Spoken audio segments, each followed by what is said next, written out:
ইলাহা ইল্লা আনতা সুবহানাকা ইন্নী কুনতু মিনাল যালিমিন। এই দোয়াটা পড়েন আপনারা কখন?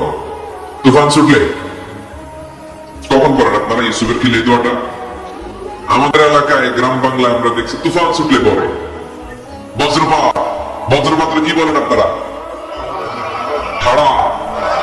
শুধু বজ্রপাত না, এটা বিপদে পড়ার দোয়া। এটা কিসে পড়ার দোয়া? রাস্তায় বিপদে পড়েছেন এই দোয়া পড়েন, অফিসে বিপদে পড়েছেন এই দোয়া পড়েন, ঘরের ভেতরে বিপদে পড়েছেন এই দোয়া পড়েন। মাছের পেট থেকে এই দোয়া পড়ার কারণে সাইয়েদনা ইউনূস আলাইহিস সালামকে বিপদ থেকে রক্ষা করেছে কে? এটা মুসিবতে পড়ার দোয়া। মুসিবতে পড়লেই আমরা এই দোয়া পড়বো, মনে থাকবে? 1971 সালে পাক হানাদার বাহিনী, আমরা তো দেখি নাই, শুনেছি, কালেমা জিজ্ঞেস করতো সবাইকে। শুনছেন এই ঘটনা?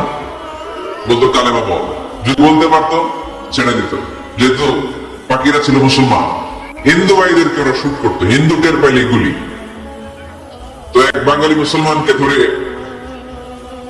পাকিস্তানি মিলিটারি জিজ্ঞেস করতেছে, কালেমা বল। মুসলমান নাকি হিন্দু? কয় আমি মুসলমান। কয় তাহলে কালেমা বল। চলে কালেমা বতা। এখন সে ভয়ে এই দোয়া পড়া শুরু করছে। সে পড়তে শুরু করছে, লা ইলাহা ইল্লা আনতা সুবহানাকা ইন্নী কুনতু মিনাজ জালিমিন। পাকিস্তানি কয় সালে ये तो मुसीबत का कलिमा है। মানে বাঙালি এটা মুসিবতে বললে পড়ে, বাঙালি কয় হাম তো ভি মুসিবত মে হ্যায়, আমি তো মুসিবতেই আছি। তুমি বন্দুক মাথার মধ্যে ধরে আমার কালিমা জিজ্ঞেস করতেছো, আমার কি আর হুশ জ্ঞান আছে? আমি কি করতেছি আমি নিজেই জানি না। তাহলে এটা হচ্ছে মুসিবত কা দোয়া, মুসিবত কা কালিমা। বিপদে পড়লেই পড়বেন, শুধু এমন না যে তুফান ছুটলে পড়বেন, আকাশে থান্ডার বজ্রপাতে পড়বেন না। যে কোনো দোয়াতেই লা ইলাহা ইল্লা আনতা সুবহানাকা ইন্নী কুনতু মিনাজ জালিমিন।